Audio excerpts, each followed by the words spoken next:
ಇವತ್ತಿನ ವಿಡಿಯೋ ಬಂದು ಒಂದು ಇನ್ಫಾರ್ಮೇಷನ್ ಶೇರ್ ಮಾಡೋ ವಿಡಿಯೋ ಆಗಿರುತ್ತೆ. ಏನಪ್ಪ ಅದು ಅಂತ ಅಂದರೆ, ನಾವು ಏನನ್ನು ಕಲಿತೀವಿ ಅದನ್ನು ಪರ್ಫೆಕ್ಟಾಗಿ ಕಲಿತ್ರೆ ನಾವು ಅದರಿಂದನೇ ಸಹ ನಮ್ಮ ಒಂದು ಬೆನಿಫಿಟ್ನ ಮಾಡ್ಕೊಬೋದು. ಹೇಗೆ ಅಂತ ಅಂದರೆ, ಇವಾಗ ಸ್ಟಾರ್ಟಿಂಗು ಇವಾಗ ಟೈಲರಿಂಗ್ ಕಲಿತಾ ಇರೋ ಎಲ್ಲ ಬಿಗಿನರ್ಸ್ಗಳು ಈ ಒಂದು ಟ್ರಿಕ್ನ ಬಳಸ್ಕೊಳ್ಳಿ. ಏನು ಅಂದರೆ, ನೀವು ಉಕ್ಕು ದಾರ ಹಾಕೋದನ್ನ ಕಲ್ತಿದ್ದೀನಿ, ಇವಾಗ ಬೇಸಿಕ್ಕು ನಂಗೆ ಉಕ್ಕು ದಾರ ಹಾಕೋದು ಅಷ್ಟೇ ಬರುತ್ತೆ, ನಂಗೆ ಇನ್ನೇನೂ ಬರಲ್ಲ ಅನ್ನೋರು ಅದನ್ನೇ ಚೆನ್ನಾಗಿ ಪ್ರಾಕ್ಟೀಸ್ ಮಾಡ್ಕೊಳ್ಳಿ. ನಿಮ್ಮ ನಿಯರೆಸ್ಟ್ ಶಾಪ್ಗಳಲ್ಲಿ ಉಕ್ಕು ದಾರ ಹಾಕೋಕ್ಕೆ ಅಂತಾನೆ ಕೊಡ್ತಾರೆ. ಅದನ್ನು ಇಸ್ಕೊಂಡು ನೀವು ಕಲಿಬೇಕಾದ್ರೇ ನೀವು ಒಂದು ಅರ್ನಿಂಗ್ಸ್ನ ಮಾಡ್ಕೊಳ್ಳೋಕ್ಕೆ ಸ್ಟಾರ್ಟ್ ಮಾಡ್ಬೋದು. ಅದ್ರ ಜೊತೆಗೆ ನೀವು ನಾನು ಬೇಸಿಕ್ ಕುಚ್ಚು ಸೀರೀಸ್ನ ಏನು ಸ್ಟಾರ್ಟ್ ಮಾಡಿದ್ದೆ ಅಲ್ವಾ, ಅದನ್ನು ನೋಡಿಕೊಂಡು ಅದರಲ್ಲಿ ನಾನು ಬೇಬಿ ಕುಚ್ಚು ತನಕನೂ ನಾನು ನಿಮಗೆ ಹೇಳ್ಕೊಟ್ಟಿದ್ದೆ. ಅದನ್ನೇ ಪರ್ಫೆಕ್ಟಾಗಿ ಕಲ್ತ್ಕೊಂಡು ನೀವು ನಿಯರೆಸ್ಟ್ ಶಾಪ್ಗಳಲ್ಲಿ ಈ ರೀತಿ ಕುಚ್ಚು ಹಾಕ್ಕೊಡೋದಕ್ಕೆ ಇಸ್ಕೊಂಡು ನೀವು ಆರಾಮಾಗಿ ಅರ್ನಿಂಗ್ಸ್ನ ಸ್ಟಾರ್ಟ್ ಮಾಡ್ಕೊಬೋದು. ನಾನು ಟ್ಯುಟೋರಿಯಲ್ಸ್ ಅಂತ ನಾನು ಏನು ಸ್ಟಾರ್ಟ್ ಮಾಡಿದ್ದೆ ಅದರಲ್ಲಿ ಟಿಲ್ ಬೇಬಿ ಕುಚ್ಚು ತನಕ ನಾನು ಎಕ್ಸ್ಪ್ಲೈನ್ ಮಾಡಿದ್ದೆ. ಅದನ್ನೇ ಬೇಸಾಗಿ ಇಟ್ಕೊಂಡು ಕ್ರೋಶಾದಲ್ಲಿನೂ ಜಸ್ಟ್ ಲಾಕ್ ಮತ್ತು ಚೈನ್ ಸ್ಟಿಚ್ನ ಬೇಸಾಗಿ ಇಟ್ಕೊಂಡು ನಾನು ಈ ರೀತಿ ಒಂದು ಕುಚ್ಚನ್ನ ಡಿಸೈನ್ ಮಾಡಿದ್ದೆ. ಇವಾಗಂತೂ ಜಾಸ್ತಿ ಡಿಸೈನ್ ಯಾರು ಕೇಳೋದಕ್ಕೆ ಹೋಗಲ್ಲ. ಸಿಂಪಲ್ಲಾಗಿ ಒಂದು ಸ್ಟೋನ್ ಮತ್ತು ಒಂದು ಬೇಬಿ ಕುಚ್ಚುಗಳನ್ನ ಹಾಕಿ ನಮಗೆ ಕ್ರೋಶಾ ವರ್ಕ್ ಮಾಡಿಕೊಡಿ ಅಂತ ಈ ಥರ ಕೇಳ್ತಾರೆ. ಸೊ ನೀವು ಸಿಂಪಲ್ಲಾಗಿ ಒಂದು ನಾನು 5 ಬೇಸಿಕ್ ಏನು ಹೇಳ್ಕೊಟ್ಟಿದ್ದೆ ನಾನು ಅದನ್ನು ಪರ್ಫೆಕ್ಟಾಗಿ ಕಲ್ತ್ಕೊಂಡು ನೀವು ಈ ಒಂದು ಡಿಸೈನ್ನ ಆರಾಮಾಗಿ ಮಾಡ್ಕೊಬೋದು. ನೀವು ಶಾಪ್ಗಳಲ್ಲಿ ಇಸ್ಕೊತೀರಾ ಅಂದರೆ ಅವರು ಒಂದು ಸ್ವಲ್ಪ ಕಮಿಷನ್ ಅನ್ನೋದನ್ನ ಇಟ್ಕೊಂಡು ನಿಮಗೆ ಕೊಡ್ತಾರೆ. ಅಷ್ಟೊಂದೇನು ಲಾಸ್ ಏನೂ ಆಗೋದಿಲ್ಲ ನಿಮ್ಗೆ ಅದರಲ್ಲಿ. ಆರಾಮಾಗಿ ನೀವು ಒಂದು 150ಇಂದ 200 ತನಕ ಆರಾಮಾಗಿ ಇಸ್ಕೊಬೋದು ಇದರಲ್ಲಿ. ನೋಡಿ, ಇಲ್ಲಿ ನಾನು ನಿಮಗೆ ತೋರಿಸ್ತಾ ಇದ್ದೀನಿ. ನಾನು ಇಲ್ಲಿ 3 ಲಾಕ್ಗಳನ್ನ ಹಾಕ್ಕೊಂಡಿದ್ದೀನಿ, ಅಥವಾ ಸಿಂಗಲ್ ಕ್ರೋಶೆ ಏನಂತ ಕರೀತಾರಲ್ಲ, 2 ಹೆಸರಿದೆ ಅದಕ್ಕೆ. ಅದನ್ನು ಒಂದು 3 ಲಾಕ್ನ ಹಾಕ್ಕೊಂಡು ಆನಂತರ 4 ಚೈನ್ ಸ್ಟಿಚ್ನ ಹಾಕಿ, ಮತ್ತೆ 2 ಲಾಕ್ನ ಹಾಕಿ, ಮತ್ತೆ 4 ಚೈನ್ ಸ್ಟಿಚ್ನ ಹಾಕಿ, ಮತ್ತೆ 3 ಲಾಕ್ ಹಾಕಿ ಬೀಡ್ ಹಾಕಿದ್ದೀನಿ. ಇದು ಒಂದು ಸಿಂಪಲ್ ಸ್ಟೆಪ್ ಅಂತ ಹೇಳ್ಬೋದು. ಇದನ್ನು ಆರಾಮಾಗಿ ನೀವು ಚೆನ್ನಾಗಿ ಪರ್ಫೆಕ್ಟಾಗಿ ಕಲ್ತ್ಕೊಂಡ್ರೆ ಈ ಥರ ಒಂದು ಕಂಪ್ಲೀಟ್ ಸ್ಯಾರಿಗಳಿಗೆ ಹಾಕಿ ನೀವು ಡಿಸೈನ್ನ ಮಾಡಿ ಕೊಡ್ಬೋದು.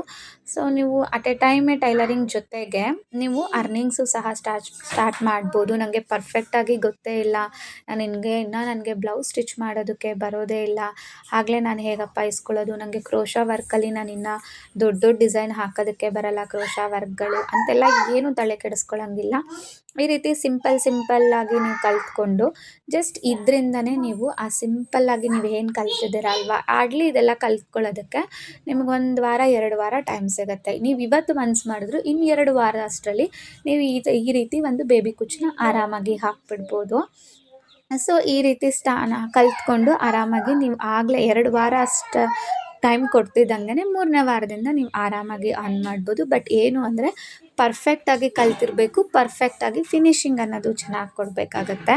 ಸೊ ನಾನು ಇಲ್ಲಿ ನೋಡಿ ತೋರಿಸ್ತಾ ಇದ್ದೀನಿ. ಅದರಲ್ಲಿ ನಾನು ಏನು ಮಾಡಿದ್ದೆ, 3 ಲಾಕ್ನ ಹಾಕಿದ್ದೆ, ಅಂದರೆ 3 ಸಿಂಗಲ್ ಕ್ರೋಶೆನ ಹಾಕಿದ್ದೆ. ಇದರಲ್ಲಿ ನಾನು ಏನು ಮಾಡಿದ್ದೀನಿ, 2 ಸಿಂಗಲ್ ಕ್ರೋಶೆನ ಹಾಕಿ 4 ಚೈನ್ ಗ್ಯಾಪ್ ಕೊಟ್ಟು ಮತ್ತೆ 2 ಸಿಂಗಲ್ ಕ್ರೋಶೆನ ಹಾಕಿ 1 ಬೀಡ್ ಹಾಕಿದ್ದೀನಿ. ಇಷ್ಟೇ ಬೇಸ್ ಲೈನು, ಇನ್ನೇನೂ ಇಲ್ಲ. ಮಾಮೂಲಿ ಇನ್ನು ಕುಚ್ಚು ಕಟ್ಟೋದು ಎಲ್ಲದರಲ್ಲೂ ಸೇಮ್ ಇರುತ್ತೆ. ಕಲರ್ ಚೇಂಜಸ್ಸು ಮತ್ತು ಕುಚ್ಚು ಕಟ್ಟೋ ರೀತಿಯಲ್ಲೂ ಕೆಲವೊಂದು ಚೇಂಜಸ್ಗಳನ್ನ ನಾವು ಮಾಡಿಕೊಂಡ್ರೆ ಆರಾಮಾಗಿ ಚೆನ್ನಾಗಿ ಫಿನಿಶಿಂಗ್ ಬರುತ್ತೆ. ಇವಾಗಂತೂ ನಾನು ವಿಡಿಯೋಸ್ ಯಾಕೆ ಹಾಕ್ತಾಯಿಲ್ಲ ಅಂದರೆ ಕಂಟಿನ್ಯೂಸ್ ಆಗಿ ನನಗೆ ಸ್ಯಾರೀಸ್ಗಳು ಈ ರೀತಿ ಕುಚ್ಚುಗಳು ಹಾಕೋದೇ ಬರ್ತಾಯಿದೆ. ಸೊ ಅದರಿಂದ ನನಗೆ ವಿಡಿಯೋ ಹಾಕೋದಕ್ಕೆ ಟೈಮೇ ಸಿಗ್ತಾಯಿಲ್ಲ. ನೋಡಿ, ಇದರಲ್ಲೂ ಅಷ್ಟೇ ನಾನು ಏನು ಮಾಡಿದ್ದೀನಿ, ಜಸ್ಟ್ ಅದೇ base line lock, single lock ಅಥವಾ ಅದೇ ಸಿಂಗಲ್ ಕ್ರೋಶೆ ಅಂತ ಏನಂತ ಕರೀತಾರಲ್ಲ ಅದೇ 1 ಬೀಡು. ಓಕೆನಾ. ಇಲ್ಲಿ ಮಾತ್ರ ನಾನು 4 ಚೈನ್ ಗ್ಯಾಪ್ ಬದಲಾಗಿ ಒಂದು 6 ಚೈನ್ ಗ್ಯಾಪ್ನ ಕೊಟ್ಟಿದ್ದೀನಿ. ಮತ್ತು ಅದರಲ್ಲಿ ಒಂದೇ ಕಲರ್ದು 2 ಕುಚ್ಚು ಹಾಕಿದ್ದೆ. ಇದರಲ್ಲಿ ನಾನು ಏನು ಮಾಡಿದ್ದೀನಿ, ಒಂದೇ ಕುಚ್ಚು ಒಳಗಡೆ 2 ಕಲರ್ನ ನಾನು ಮಿಕ್ಸ್ ಮಾಡಿ ಹಾಕಿದ್ದೀನಿ. ಇದು ಒಂದು ಪರ್ಟಿಕ್ಯುಲರಾಗಿ ಯಾವ ರೀತಿ ಕುಚ್ಚು ಕಟ್ಟೋದು ಅಂತ ವಿಡಿಯೋ ಹಾಕೋಣ ಅಂದ್ಕೊಂಡೆ, ಬಟ್ ತುಂಬ ಎಮರ್ಜೆನ್ಸಿ ಇದ್ದಿದ್ದರಿಂದ ನಾನು ಬೇಗ ಕಟ್ಟಿ ಕೊಟ್ಬಿಡ್ಬೇಕಾಯಿತು.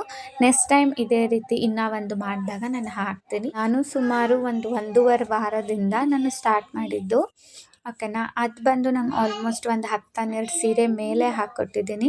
ಈಗ ಅಟ್ ಎ ಟೈಮ್ 3 ಸೀರೆ ಹಾಕಿದ್ದೆ 2 ಡೇಸಲ್ಲಿ. ನಾನು ಮಕ್ಕಳನ್ನ ನೋಡಿಕೊಂಡು ನನಗಿಬ್ಬರು ಮಕ್ಕಳಿದ್ದಾರೆ ಅಂತ ಹೇಳಿದ್ನಲ್ಲ, ಅವ್ರನ್ನೂ ನೋಡಿಕೊಂಡು ಮನೆಯೂ ನೋಡಿಕೊಂಡು ನಾನು ಇದು ಮಾಡ್ತಾ ಇದ್ದೆ ಅಲ್ಲ.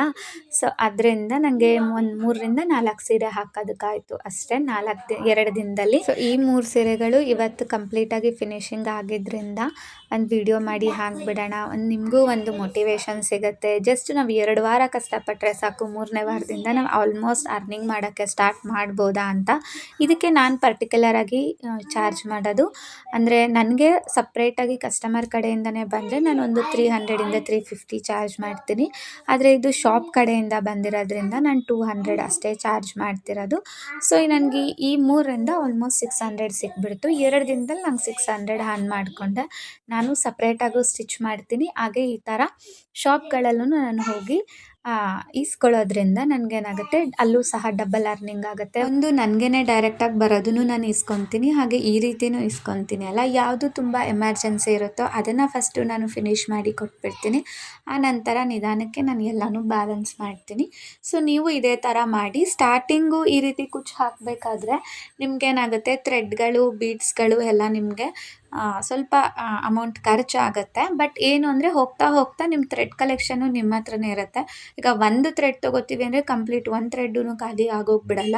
ಏನಿದ್ರು ಒಂದು ಅರ್ಧ ಥ್ರೆಡ್ ಖಾಲಿ ಆಗುತ್ತೆ. ಇವಾಗ 2 ಕಾಂಬಿನೇಷನಲ್ಲಿ ಹಾಕಿರೋದ್ರಿಂದ 2ರಲ್ಲೂ ಒಂದು ಅರ್ಧ ಖಾಲಿ ಆಗಿರುತ್ತೆ ಅಷ್ಟೇ. ಮತ್ತು ಅದು ಇನ್ನೂ ಒಂದು ಸೀರೆಗೆ ರಿಯೂಸ್ ಆಗುತ್ತೆ. ಬೀಡ್ಗಳು ಅಷ್ಟೇ, ಸ್ಟಾರ್ಟಿಂಗು ನೀವು ಹಾಕ್ತಿದ್ದೀರಾ ಅಂತ ಅಂದರೆ ಒಂದು 10 ಗ್ರಾಮ್ ತೊಗೊಬಂದು ಹಾಕ್ಕೊಳ್ಳಿ. ಈಗ ಅಂದರೆ ಈ ಬೀಡ್ಗಳು ಬಂದು 10 ಗ್ರಾಮ್ಗೆ 20 ರೂಪಾಯಿ ಅಂತ ಏನೋ ಇದೆ ನಮ್ಮ ನಿಯರೆಸ್ಟ್ ಶಾಪ್ಗಳಲ್ಲಿ. ಸೊ ನಾನೇನು ಮಾಡಿದ್ದೀನಿ, ಒಟ್ಟಿಗೆ ಹೋಲ್ಸೇಲ್ ಶಾಪ್ಗಳಲ್ಲಿ ಹೋಗಿ ತೊಗೊಂಡು ಬಂದುಬಿಟ್ಟಿದ್ದೀನಿ. ಒಟ್ಟಿಗೆ ಒಂದು 100-150 ಗ್ರಾಮ್ ಮೇಲೆ ನಾನು ತೊಗೊಂಡು ಬಂದುಬಿಟ್ಟಿದ್ದೀನಿ. ಆವಾಗ ನಂಗೆ ಏನಾಗಿದೆ, ಬೀಡ್ ರೇಟೂ ಸಹ ಕಮ್ಮಿ ಬಿದ್ದಿದೆ. ಮತ್ತು ಥ್ರೆಡ್ಗಳಲ್ಲೂ ಅಷ್ಟೇ ನಿಯರೆಸ್ಟ್ ಶಾಪ್ಗಳಲ್ಲಿ, ರಿಟೇಲ್ ಶಾಪ್ಗಳಲ್ಲಿ ಅಂದರೆ 20 ರೂಪೀಸ್ ಬೀಳುತ್ತೆ ಒಂದು ಥ್ರೆಡ್ಗೆ. ನಾವು ಹೋಲ್ಸೇಲಾಗಿ ತೊಗೊತೀವಿ ಅಂತ ಅಂದರೆ ನಮ್ಗೆ ಹಾರ್ಡ್ಲಿ ಒಂದು 15 ರೂಪೀಸ್ ಅಥವಾ 12-15 ರೂಪೀಸಲ್ಲಿ ಸಿಕ್ಬಿಡತ್ತೆ. ಸೊ ನೋಡಿ ನೀವು ಸ್ಟಾರ್ಟ್ ಮಾಡಿ. ಸ್ಟಾರ್ಟಿಂಗ್ 1 to 1.5 ಮಂತು ಸ್ವಲ್ಪನೇ ಇನ್ವೆಸ್ಟ್ ಮಾಡಿ ಸ್ಟಾರ್ಟ್ ಮಾಡಿ. ಬಲ್ಕಾಗಿ ತೊಗೊಬಂದು ಯಾವುದೂ ಅಷ್ಟೇ ಬೀಡ್ಗಳಾಗಿರಲಿ ಥ್ರೆಡ್ಗಳಾಗಿರಲಿ ಯಾವುದೂ ಸ್ಟಾಕ್ ಇಟ್ಕೊಳ್ಳೋದಕ್ಕೆ ಹೋಗಬೇಡಿ. ಜಸ್ಟು ಈಗ ರಿಟೇಲ್ ಶಾಪ್ಗಳಲ್ಲಿ ತೊಗೊಬಂದು ಸ್ಟಾರ್ಟ್ ಮಾಡಿ. ಇದೇ ರೀತಿ ನೀವು ಸ್ಯಾರಿಗೆ ಜಿಗ್ಜಾಗ್ ಫಾಲ್ಸ್ ಸಹ ಹಾಕ್ಕೊಂಡು ಅರ್ನ್ ಮಾಡ್ಕೊಬೋದು. ಜಿಗ್ಜಾಗ್ ಇಲ್ಲ ಅಂದರೆ ಅಟ್ಲೀಸ್ಟ್ ಫಾಲ್ಸ್ಗಳನ್ನ ಆದರೂ ಹಾಕಿ ಕೊಡ್ಬೋದು. ಈ ರೀತಿ ನಿಮ್ಗೆ ಏನು ಗೊತ್ತೋ ಅದರಲ್ಲೇ ನೀವು ಅರ್ನಿಂಗ್ ಸಹ ಮಾಡೋದಕ್ಕೆ ಸ್ಟಾರ್ಟ್ ಮಾಡಿ. ಆಮೇಲೆ ಹೋಗ್ತಾ ಹೋಗ್ತಾ ನಿಮಗೆ ಒಂದು ಫಿನಿಶಿಂಗ್ ಅನ್ನೋದು ಬಂದ್ಬಿಡತ್ತೆ.